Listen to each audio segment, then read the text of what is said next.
Después de la visita al Centro Museográfico Udaondo de la ciudad de Luján, que nos sirvió a modo de contexto espacial y temporal que da inicio a nuestra segunda unidad, vamos a empezar a desarrollar la historia social de la educación en nuestro país. Como contamos en la unidad 1, esta historia va a ser una historia de la educación en su relación con la economía y la política. Y para organizar esa historia vamos a periodizar o parcelar el largo periodo de 1810 a 1983 por una periodización macropolítica. ¿Se acuerdan? Es aquella que divide las etapas de la historia por hitos o sucesos que acontecieron en el nivel más alto de la política nacional. Para la clase de hoy vamos a empezar con el primer periodo histórico, el que va de 1810 a 1880. Esto quiere decir del primer gobierno patrio hasta el inicio del desarrollo del proyecto de la Argentina moderna, que tiene como punto de partida el haber logrado conformar al Estado Nacional Argentino. ¿Por qué el primer gobierno patrio? Porque decimos que vamos a hacer una historia de la educación argentina y consideramos que el hito de la Semana de Mayo de 1810, con esa primera junta que se conforma el 25 de mayo, que se termina de conformar el 25 de mayo, dan la pauta al primer intento de organización de una unidad política independiente de España, justo en el momento en que el rey estaba preso de Napoleón. Esta etapa que nosotros vamos a trabajar hoy va a estar caracterizada por cambios en el nivel de la política, por cambios en el nivel de la economía y por cambios en el nivel de la educación. ¿A qué me refiero con estos niveles? Nosotros vamos a estudiar la historia de la educación haciendo una historia social. Eso quiere decir que vamos a pensar a la educación en su relación con la economía y con la política. Y vamos a trazar una línea del tiempo para organizar los sucesos de la política, otra línea del tiempo para analizar los sucesos de la economía y otra línea del tiempo para analizar los sucesos de la educación. Y vamos a entender a la educación, a esta línea de la educación, mirando la relación entre los cambios y los procesos económicos y políticos. Entonces, retomo, la etapa 1810-1880 está caracterizada por cambios en el nivel de la política, por cambios en el nivel de la economía y por cambios en la educación. ¿Cuáles son los cambios en el nivel de la política? Esto casi lo dije recién. Vamos a ir desde el primer gobierno patrio hasta la conformación del Estado Nacional y la puesta en marcha del proyecto moderno de Argentina en 1880. ¿De dónde a dónde vamos a ir en la economía? Bueno, vamos a partir de la ruptura del monopolio comercial con España, porque ese era el compromiso económico que teníamos por ser una colonia.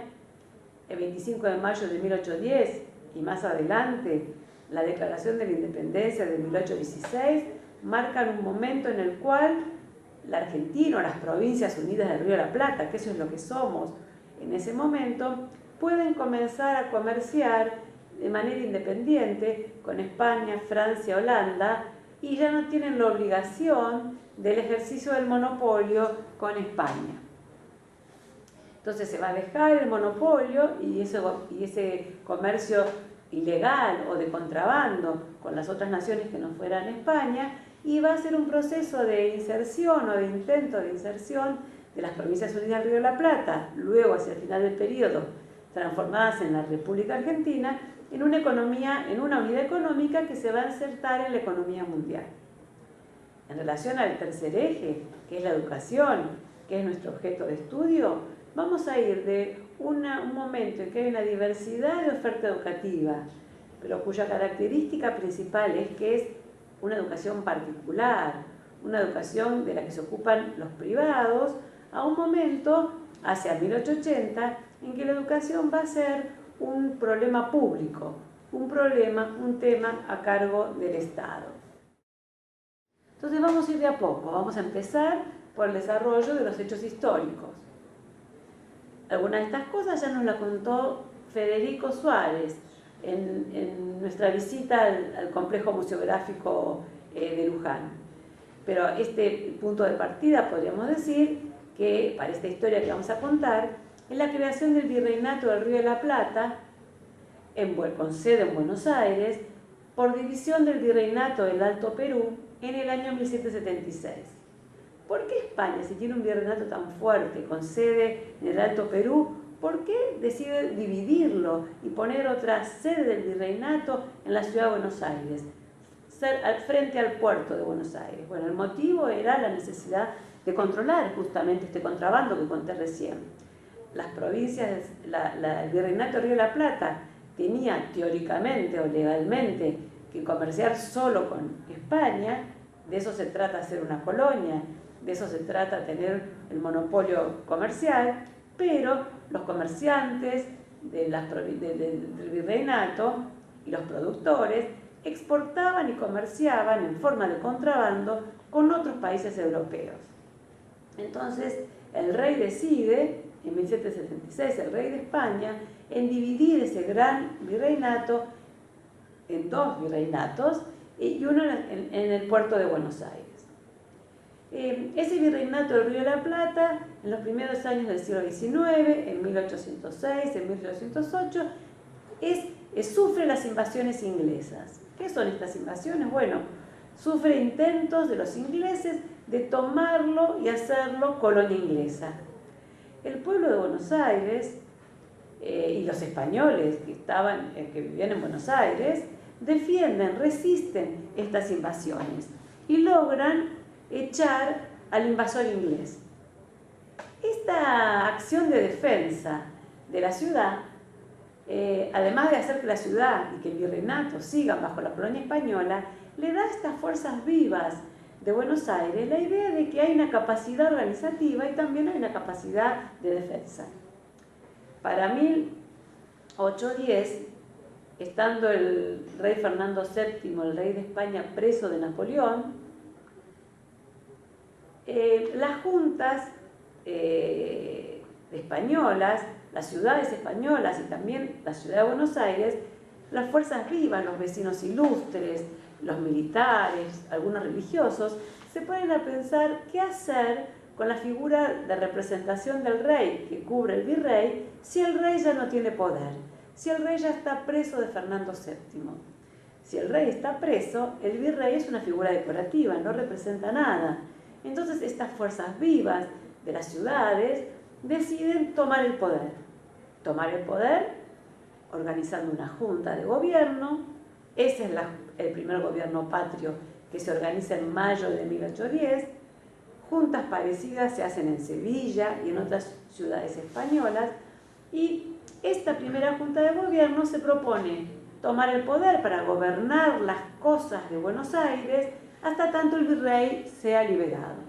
Sin embargo, cuando el virrey es liberado, porque Napoleón pierde frente a los ingleses y no logra avanzar con su imperio, el pueblo del ex virreinato, vamos a decir así, decide que ha tenido la fuerza política, está teniendo la fuerza económica de autosostenerse y ha logrado tener fuerza de defensa como para formar una unidad política independiente. Y así empieza el camino de las Provincias Unidas del Río de la Plata para llegar a la conformación de la República Argentina como un Estado nacional. En ese camino largo está primero la Declaración de la Independencia de 1816 en Tucumán. Luego viene una serie de gobiernos que pasan por la Junta Grande, el Triunvirato, el Directorio, hasta que se logra vencer a los realistas, a los españoles, y comienza otra etapa en la que las provincias del Río de la Plata disputan y discuten cómo organizar políticamente el territorio. Si va a ser una monarquía constitucional como la inglesa, si va a ser una monarquía con un rey inca, si va a ser una república como la francesa. Ese proceso de decisión, que es parte del proceso de conformación del Estado, es el que seguramente estudiaron en la escuela secundaria, como este proceso de guerra civil entre unitarios y federales, o entre el interior y Buenos Aires. Y es en ese proceso que en Buenos Aires, por ejemplo, se dan una sucesión de gobiernos a cargo de los unitarios, que podemos identificar a Rivadavia, a Martín Rodríguez, que tienen ideas ilustradas y tienen como modelo de país y de organización las naciones modernas europeas, en un periodo que va del 18 al 25. Después tenemos la etapa federal, la etapa en que gobierna Rosas, que va del 25 al 32, o la etapa federal va del 25 al 32, en el segundo momento es el gobierno de Rosas, y luego de estos periodos se da la última instancia en la definición de la organización política del país con una serie de batallas, la batalla de Caseros, en la que Urquiza vence a Rosas, y tras lo cual las Provincias Unidas del Río de la Plata se reúnen en San Nicolás para firmar un acuerdo, en San Nicolás, provincia de Buenos Aires, para firmar un acuerdo por el cual dejarían las armas y se encaminarían en el proceso de firma de una Constitución Nacional. Esa Constitución Nacional se firma en 1853 y la firman representantes de todas las provincias del Río de la Plata, de lo que era el Virreinato del Río de la Plata, menos Buenos Aires.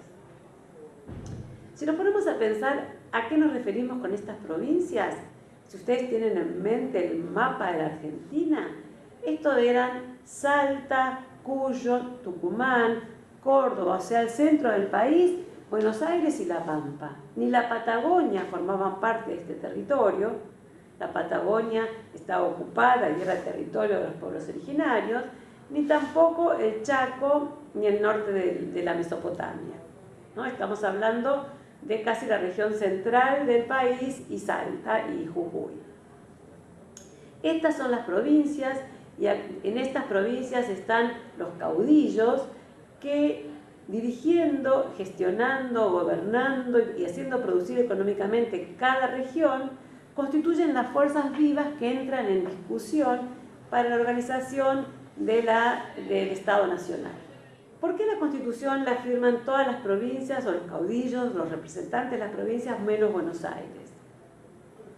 Hay que pensar que desde el punto de vista económico, cada una de estas provincias, cada una de estas regiones era una unidad económica, era una unidad política, diríamos casi un pequeño país, gobernado por un caudillo que tenía su propio ejército, que tenía su propia moneda, que tenía su propia legislación en algún punto, que tenía algunas producciones que eran propias, por ejemplo, el azúcar, la caña de azúcar en Tucumán, por ejemplo, la extracción de la sal en la Pampa o la cría de animales para el cuero y la carne en la provincia de Buenos Aires.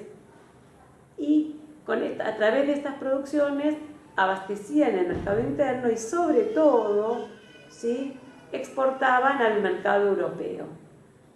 En este sistema, en esta organización económica, si bien cada región tenía un peso de riqueza por la producción que tenía, por la producción agropecuaria, por la producción del sector primario, ¿no?, de la extracción de la tierra que tenía una posición y una riqueza, el punto clave, el punto nodal, era la salida de los productos por el puerto de Buenos Aires a Europa.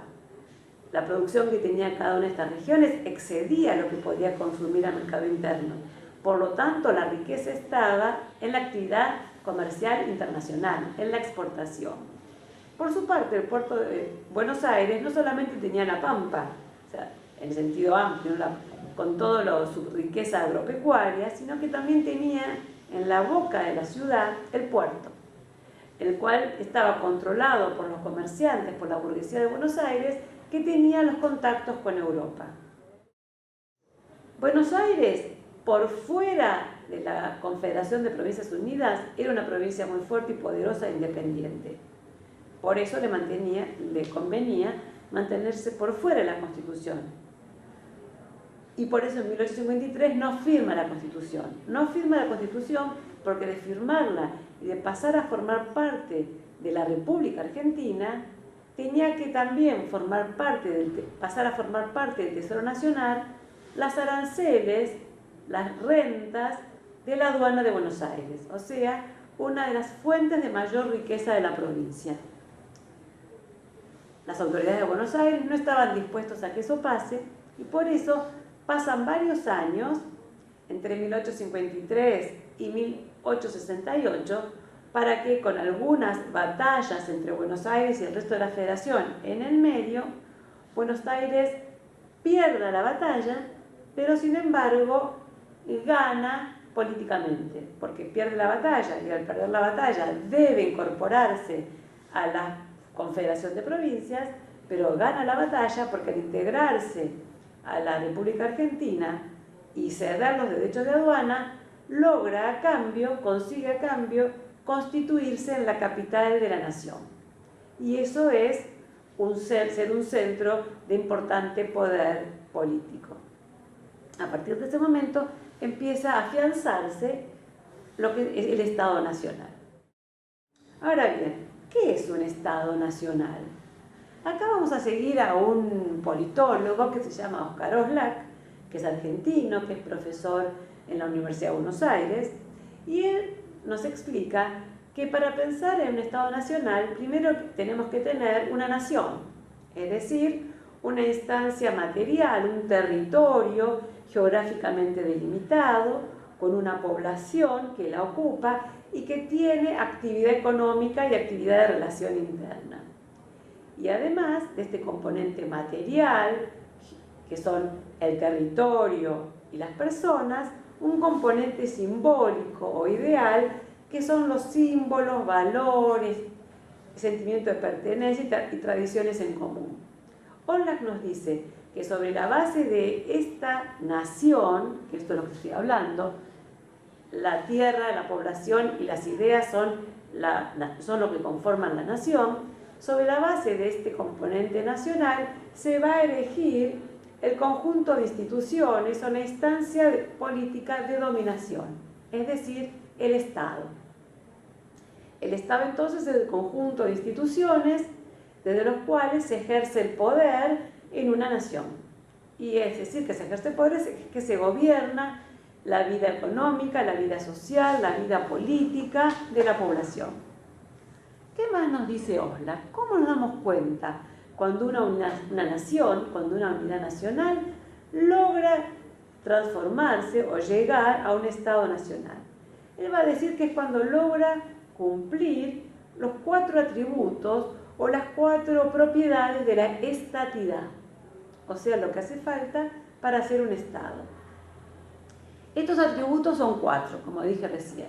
El primero es la capacidad de externalizar su poder, es decir, que esta nación logre organizarse como una unidad política que logra que los demás países lo reconozcan como una unidad soberana. Es decir, externalizar su poder, transmitir y que le sea reconocido el poder para fuera de sus fronteras. El segundo atributo es la capacidad de esta unidad política que se crea de institucionalizar su autoridad, es decir, de ejercer la autoridad hacia adentro, es decir, que la población acepta a esta unidad política como autoridad y respeta sus decisiones. El tercer atributo de la estatidad es la capacidad de ejercer el control de manera diferenciada a través de un conjunto de instituciones públicas. ¿A qué me refiero con esto? Un Estado nacional ejerce la autoridad hacia adentro a través de instituciones que los representan. Podemos pensar los ministerios, el ejército, ¿no?, la educación, la policía, el Ministerio de Salud, es decir, un conjunto de instituciones que van produciendo, a través de las cuales las leyes que se producen van conduciendo y gobernando a la sociedad civil. Y lo que va logrando también es extraer recursos de esa sociedad justamente para que funcione todo el sistema. estas instituciones a través de las cuales el Estado ejerce su autoridad están o tienen que estar paulatinamente ocupadas por funcionarios profesionales o profesionalizados. Finalmente, el cuarto atributo de la estatidad es la capacidad de este Estado nacional de internalizar o de lograr que la población internalice una identidad colectiva a través de los símbolos, a través de una historia común y a través de una lengua en común. Entonces ahora vamos a ver en la historia que conté hace un rato, en la cronología de hechos entre 1810 y 1880, cuándo y cómo se va conformando el Estado Nacional Argentino. Podemos decir que en 1810 el virreinato del Río de la Plata se intenta recortar como una unidad geográfica, como una base material respecto de Europa y respecto del virreinato del Alto Perú. Pero recién en 1816, con la Declaración de la Independencia, se logra el primer atributo, externalizar la autoridad hacia afuera. Porque ¿qué es la Declaración de la Independencia sino este acto de voluntad de los representantes de las Provincias Unidas reunidos en la Casa de Tucumán, firmando una declaración a todo el mundo o al resto de las naciones, diciendo que en este lado del océano y en este rincón del Río de la Plata hay una unidad política independiente de toda nación extranjera? Ese acto, la Declaración de la Independencia, es el primer atributo de la estatidad. El segundo atributo, que es la institucionalización de la autoridad hacia adentro, nos lleva un montón de tiempo alcanzarlo. ¿Y saben cuándo se logra? Recién con la Constitución de 1853, la que firman las Provincias Unidas sin Buenos Aires, después de la batalla de Caseros y después del encuentro del Tratado de San Nicolás, del Acuerdo de San Nicolás. Ahí casi todas las provincias que aceptan la Constitución Nacional logran que la población que hacia adentro se reconozca en este Estado a la autoridad. Y este Estado Nacional se termina de conformar cuando en 1868 Buenos Aires firma la Constitución con algunas reformas. ¿Cuáles son estas reformas?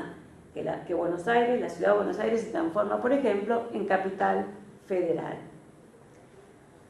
Para cumplir con los otros dos atributos, se empieza a organizar la burocracia, el conjunto del aparato institucional, los ministerios, el ejército, el sistema de salud, el sistema de justicia, el sistema educativo.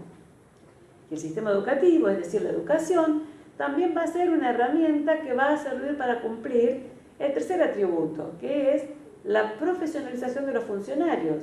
Porque para ser funcionario del Estado, para ser empleado de alguno de estos ministerios, además de para dirigir alguno de estos ministerios, hay que saber leer, escribir, calcular, tener nociones de geografía, de historia, de idioma, tener nociones de moralidad y tener nociones de civilidad. La escuela también va a ser un elemento fundamental para el cuarto atributo, que es lograr que toda la población internalice una identidad colectiva, es decir, se sienta parte de un mismo proyecto nacional. Pasemos ahora a la economía. Les dije que en 1810, o sea, donde empieza nuestro periodo, la economía está fragmentada en regiones. Cada región es autónoma, tiene su propia producción agropecuaria, no están relacionados entre sí y comercian con Europa.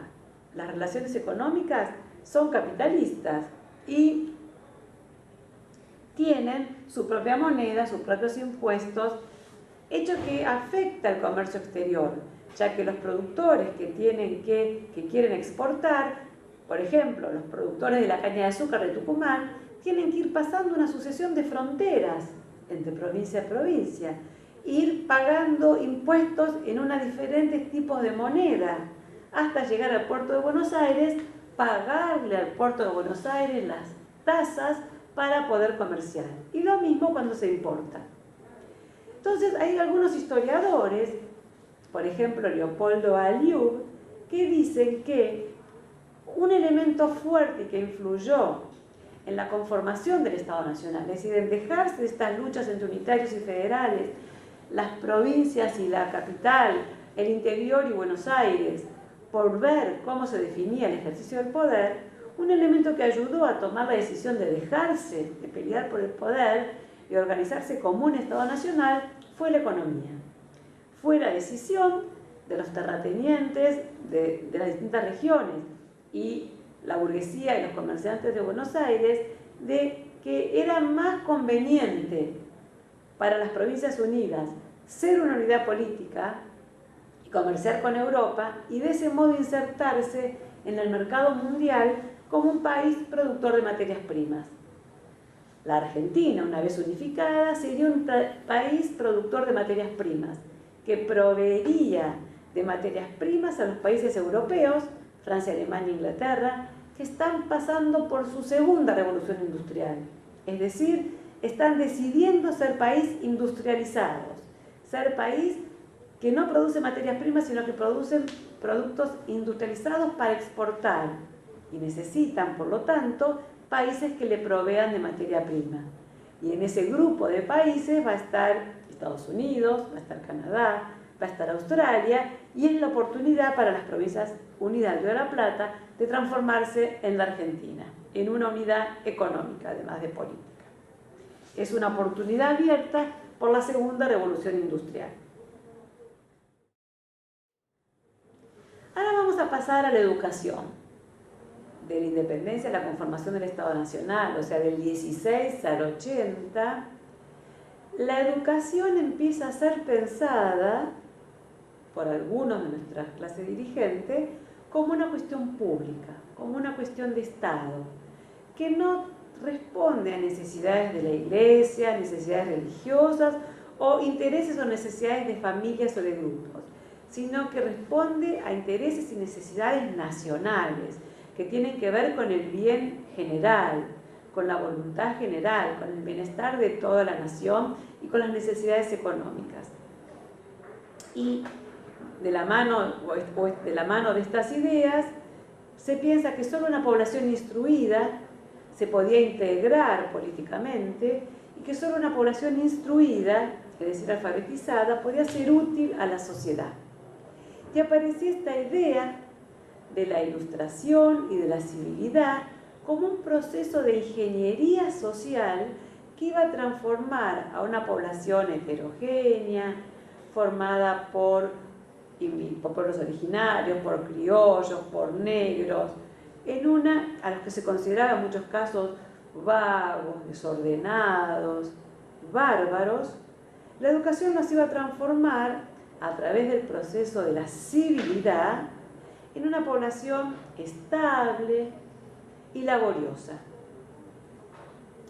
Se dieron cuenta que nombré un concepto que vimos en la unidad anterior, que es el concepto de civilidad.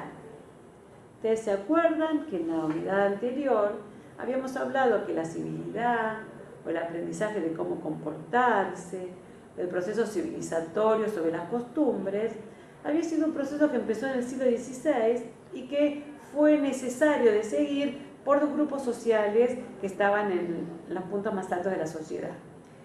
La corte del rey y la burguesía, o sea, la burguesía urbana, valga la redundancia.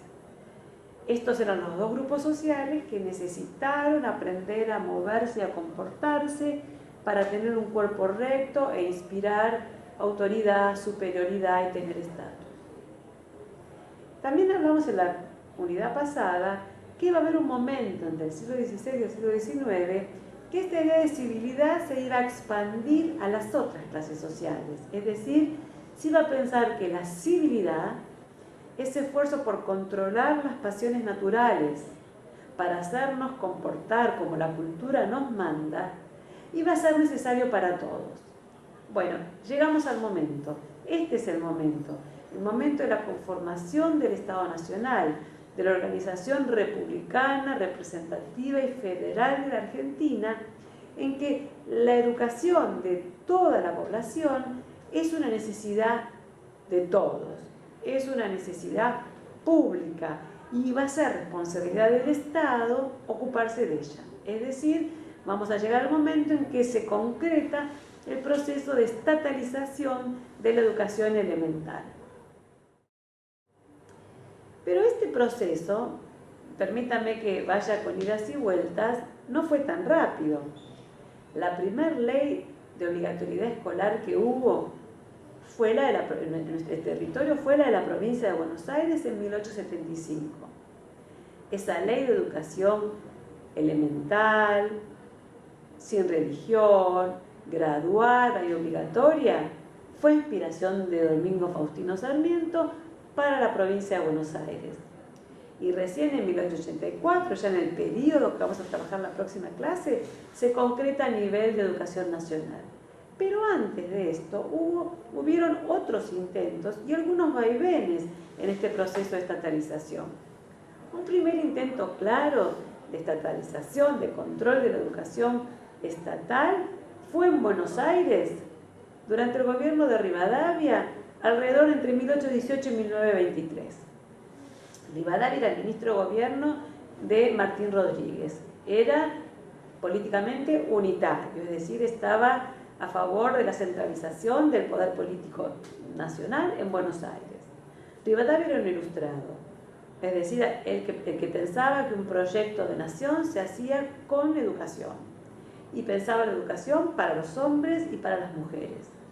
Para los hombres pensó en las escuelas del Cabildo, y para organizarlas creó la Universidad de Buenos Aires. La Universidad de Buenos Aires sería el lugar donde se gobernaría y se gestionaría toda la educación de la provincia, tomando el modelo francés, centralizado en la universidad. Y la Universidad de Buenos Aires tenía un departamento de primeras letras que se ocupaba de la educación primaria. Ese departamento de primeras letras empezaría a controlar las escuelas del Cabildo, como una dirección que controlaba a los maestros de las escuelas del Cabildo. Y esa dirección de escuelas contrató a un técnico, un especialista, primero inglés y después a otro español, para ver cuál era el mejor sistema para organizar esas 6 escuelas. Y este especialista, que primero era un inglés, que se llamaba Thompson, al que le fue mal y se fue a Bolivia a inspirar a Simón Rodríguez, el maestro de Bolívar. Después contrató a un español que se llamaba Pablo Baladía. Estos dos pedagogos extranjeros traían como sistema para organizar las escuelas estatales, que había que pensarlas como potencialmente masivas, el sistema monitorial. ¿Qué era el sistema monitorial? El sistema monitorial era un sistema que organizaba a partir de un maestro y monitores que eran niños, alumnos destacados, la organización de la educación de hasta 500 alumnos. Sistema monitorial, también llamado sistema lancasteriano, también llamado sistema de enseñanza mutua. Monitorial porque es con monitores, es decir, ayudantes, líderes, asistentes de maestro. Y mutuo porque da la idea de que un niño enseña a otro niño, una educación mutua. El nombre de lancasteriano le viene porque dicen que el primero que lo puso en marcha fue un inglés llamado Lancaster en Londres durante la Revolución Industrial. ¿Qué características tenía este método monitorial, este sistema monitorial? ¿Cómo hacía en este sistema un maestro para enseñar hasta 500 alumnos? El sistema monitorial mutuo se organiza de la siguiente manera. Hay un maestro que enseña hasta 500 chicos que están organizados en clases, sentados como si fueran en los bancos de una iglesia. Cada banco es una clase que se organiza de la clase más baja a la clase más alta. ¿Qué es una clase para el sistema monitorial? Es la intersección entre un ramo del saber, entre una materia, una asignatura, diríamos hoy, y un nivel de aprendizaje. Entonces, imaginémonos el aula de lectura. Es un gran galpón donde hay bancos uno tras otro, como la iglesia, donde hay niños sentados. ¿Cómo se sientan? Se sientan por nivel. En el grado 1 de lectura están los que saben leer letras. En el grado 2 de lectura están los que saben leer sílabas. En el grado 3 los que leen palabras, en el grado 4 los que leen frases, en el grado 5 los que leen párrafos, en el grado 6 los que leen oraciones, y en el grado carillas, y en el grado 7 los que leen libros. Y a la cabeza de cada grado un monitor, es decir, un niño de la misma clase, pero el más aventajado. De la primera clase el que mejor lee las letras, de segunda clase el que mejor lee las sílabas, y así sucesivamente. Estos niños recibían un pequeño entrenamiento o clase por parte del maestro antes de iniciar la clase. Y era muy sencillo ser monitor. Solo tenían que mostrar la letra a leer, leerla y hacerla repetir por cada uno de los niños de su clase. Entonces, era muy sencillo el sistema, no hacía falta que los monitores sepan mucho, y los niños se comportaban bien a partir de un trabajo importante de competencia. ¿Por qué competencia? ¿Por qué competían?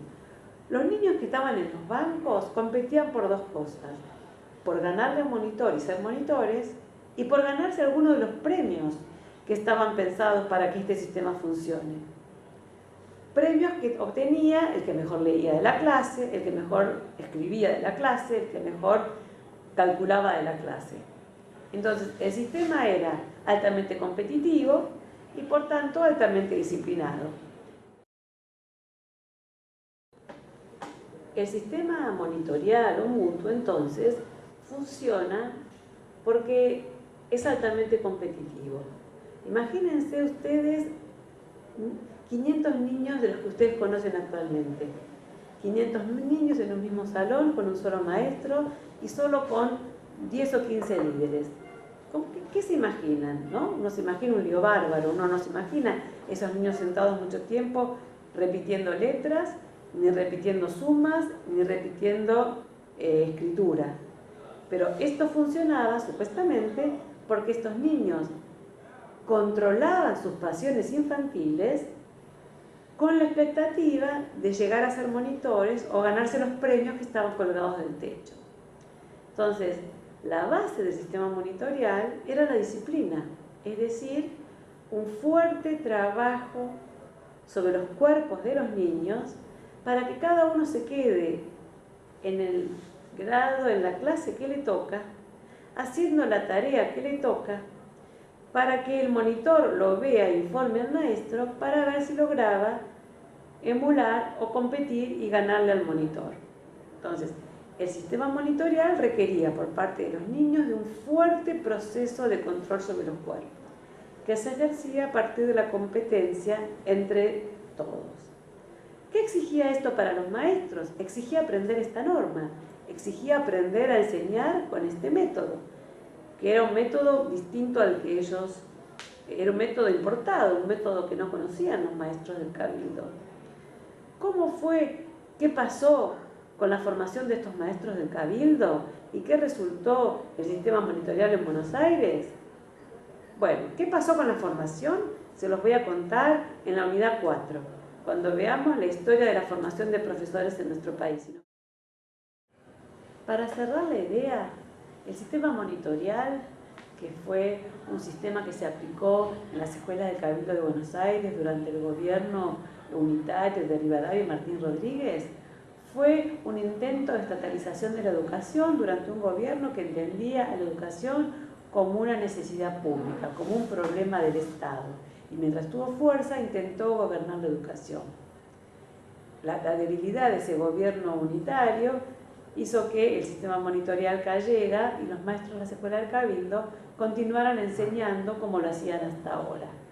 En el periodo siguiente, durante el gobierno de Rosas, no continuaron las ideas de la Ilustración.